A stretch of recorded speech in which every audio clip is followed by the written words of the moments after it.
And welcome everybody to another edition of the GSMC Football Podcast, brought to you by the GSMC Sports Network. As always, I'm your host, Kenneth Grunfelder, and it's great to have you guys here on this Thursday, April 4th. We have a lot to talk about on the show today. Before I get into that, just want to remind you guys, as always, to tip or donate and get your comments recognized, make sure to go to the following link. That is GSMCPodcast.net. Again, that really helps the show, makes the show more interactive between myself, the host, and you guys, the viewers. Again, that is GSMCPodcast.net. And as always, is displayed on the ticker on the bottom of the show segment down below. So with that being said, let's get into what we are going to talk about for today. So we are going to get into the Stefon Diggs trade. I know I touched upon it towards the end of the show yesterday, but I wanted to dive into it again and dedicate a whole segment to it. So we'll talk about it from the Texans' perspective, as well as also talking about what's the future now with the Buffalo Bills. So we'll get into all that. That'll be the second part of the show. And then the third part of the show, I'll talk about Cam Hayward, his comments on Russell Wilson, his recent comments. I'll talk about that. And then in the final part of the show, I'll talk about the Bears and Matt Eberflus's excitement over not just the number 1 overall pick, but also the number 9 overall pick as well, and what the Bears could potentially do with that pick as we get closer and closer to the NFL draft at the end of the month. So with that being said, let's get into the first topic, which is talking about, well, something I already talked about yesterday, but want to dedicate a segment to it, and that's Stefon Diggs going to the Houston Texans. So if you remember, I talked about how we have this breaking news feature that I didn't add into the software, and I was trying to do it while we were on the air, but it just didn't really work out. So let's just pretend that the Diggs trade happened now. So this is the breaking news thing.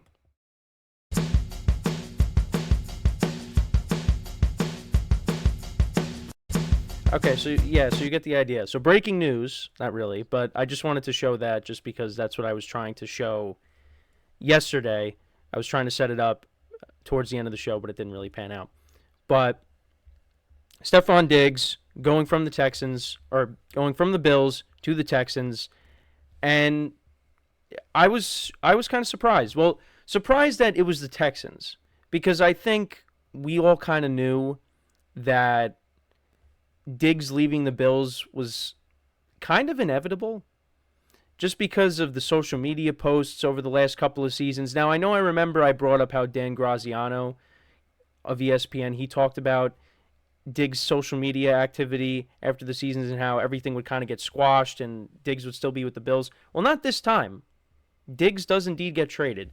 Now, I didn't bring up the specifics of the deal. So the Bills are trading 4-time Pro Bowler wide receiver Stefon Diggs to the Houston Texans in exchange for so the Bills, they received a 2025 second-round pick, which was actually the Vikings pick, not even the Texans pick, the Vikings pick, a 2024 sixth-round pick, which is the number 189 overall pick, and the 2025 fifth-round selection. So that's the other thing. The Texans don't even give up any of their picks. They gave away the Vikings pick, and I believe is that the one that they did in the pick swap from the other day with the Vikings trading up. I guess that's what it is. But yeah, this was a slam dunk for the Texans. And I love this trade for them. They add Diggs to an offense that consists of 2 young wide receivers that had breakout seasons. Now, unfortunately for one of them, they ended up getting hurt, and that was Tank Dell. But you expect him to come back, and you hope he's healthy. Nico Collins, who had a breakout season as well. And now you add Stefon Diggs. Now, Stefon Diggs has received some criticism over him declining. And if you go back and you look at his statistics from 2023, I mean, he's still finished with over 1,000 yards. But if you look at some of the individual games, there's a lot of games where Diggs is really not producing. And so you go back to the start of the year. First game of the year against the Jets, he has over 100 yards, has 102 yards receiving and a touchdown. Next game, he has 7 for 66. Against Washington, he had 8 receptions for 111 yards, 6 receptions for 120 yards against the Dolphins, and 3 touchdowns. That was when the Bills, they won like 48-20. Then against Jacksonville in London, he had 8 receptions for 121 yards and a touchdown, 10 for 100 against the Giants. But then after that, never had over 100 yards in a game in the regular season. Had some touchdowns along the way against the Patriots, the Bengals, and the Eagles. But some of the games against Denver, 3 for 34. Against the Jets the second time around, 4 for 27. 4 for 24 against the Chiefs, 4 for 48 against the Cowboys, 5 for 29 against the Chargers, 4 for 26 against the Patriots the second time around. And then in the playoffs, 7 for 52 against the Steelers, 3 for 21 against the Chiefs. And then, of course, everyone talks about that Hail Mary, essentially, that Josh Allen threw up to him, and he dropped it. He could have caught it. Now, you also could say, well, the Bills, they became more of a balanced offense. Josh Allen spreading the ball around more. Because James Cook had some big games as well. So, yeah, Diggs is now in his 30s.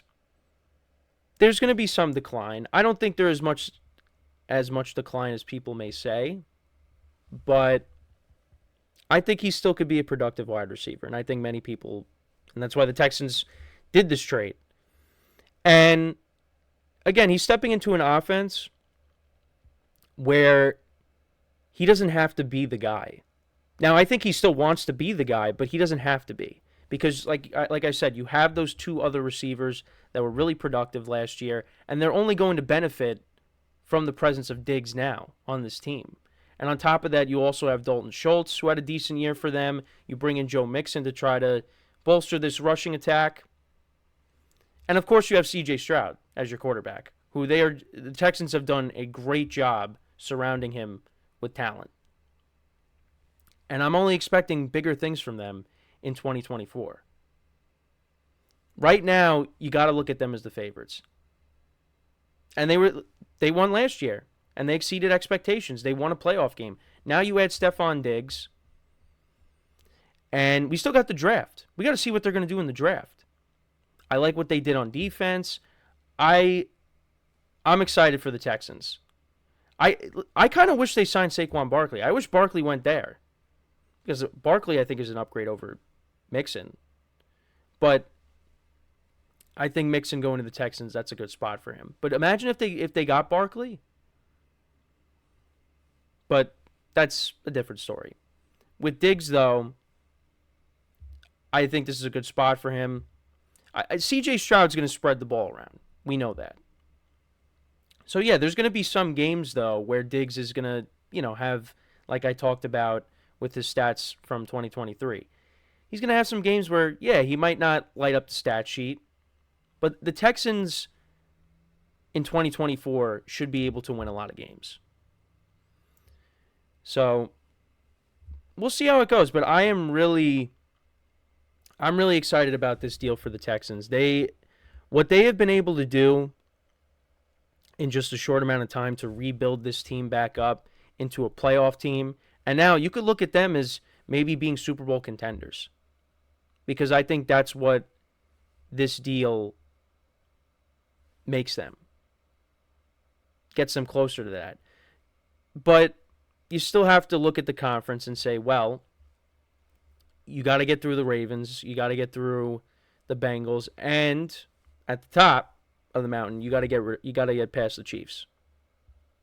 You got to go through them. And that's going to be tough. That's tough for a lot of teams. So, I think they're up for the challenge. And we'll see what they do with the draft. We still got the draft. But they've made so many improvements. They had a lot of cap space. And they really took advantage of that. And I thought the craziness of the offseason was over. I thought we were going into the draft. No other moves being made, but Stefon Diggs, the latest. And there's still things that need to be figured out with Brandon Ayuk and T. Higgins, so maybe those guys end up getting traded. But Stefon Diggs was traded. It finally happened. And like I said, I'm going to go into now the Bills' perspective of it in the next segment because I wanted to spend it talking about the Texans and what they were able to do and the expectations for them going into next year. Like I said, right now you got to look at them as the favorites. Again, I touched upon this towards the end of yesterday, but and I've talked about this division a decent amount. But this division is going to be competitive. And like I said yesterday, Jacksonville's looking to bounce back. Tennessee, we'll see how they are with the new acquisitions of Calvin Ridley and Tony Pollard, new head coach, Will Levis in year 2. The Colts, they came up a little bit short, losing to the Texans in Week 18 and missing out on the playoffs. Now you get Anthony Richardson back healthy, full year of Jonathan Taylor. This division is going to be competitive, but right now you have to look at the Texans as the favorites. And I am really looking forward to seeing what this team can do on the field with their new acquisitions on both sides of the ball. Because they also added Danielle Hunter on the defensive side of the ball too. And Danico Autry from Tennessee to go along with Will Anderson, their stud rookie. They're in a good spot. And the way they're going, they're going to knock this draft out of the park with whatever they decide to do. But you got to give them credit because everything that happened with Deshaun Watson and Bill O'Brien trading away DeAndre Hopkins for David Johnson, this team was trending down. It was one of the worst teams in the NFL. And if you remember, they won that game against the Colts, final week of the regular season. That was back in 2022.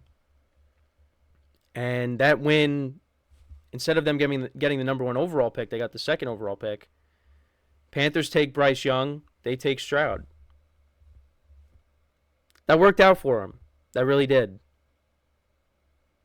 And they are looked at right now as one of the best teams in the AFC. Now again, you look at the Chiefs, the Bengals, the Ravens now adding Derrick Henry. I think those teams, I'd probably rank over them still. I'm not putting the Bills in that conversation at the moment because they got some things they got to figure out. But I would say you look at those 3 teams, and I would probably rank them over the Texans at the moment. So, but that doesn't mean that the Texans can't beat them. I mean, the Texans, they went into Cincinnati and they beat Joe Burrow. They did that.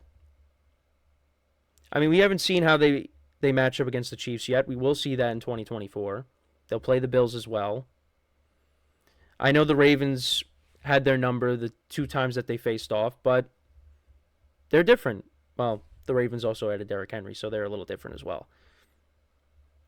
It's going to be a lot of fun to watch. I'm looking forward to see how the Texans match up against these teams. Again, like I said, they already beat Joe Burrow, but I still have the Bengals ranked ahead of them just because, out of respect for them. With the healthy Joe Burrow, they're one of the best teams in the AFC as well. But like I said, at the top of that mountain, it's the Kansas City Chiefs. So, but you know what? I think the Texans could definitely give the Chiefs some problems. They're going to give a lot of teams some problems. So, but let me know what you guys think about this deal for the Texans. Again, love this for them. Now, again, Stefon Diggs with the social media stuff and not getting the ball enough and complaining about that could be an issue because, again, I think Stroud's going to spread the ball around. Everybody's going to get their targets. But it's a great move for them. And, again, they didn't give up their own pick. They gave up Minnesota's 2nd-round pick for next year. So they did a good job with this. And like I said, looking forward to see what the Texans do in 2024. So with that, we're going to take our first break of the show. When we come back, we're going to talk about this now from the Bills' perspective, what to expect from them now going into 2024. That is what we will discuss when we come back from our first break of the show. So with that being said, stick around, and we'll be right back here on the GSMC Football Podcast.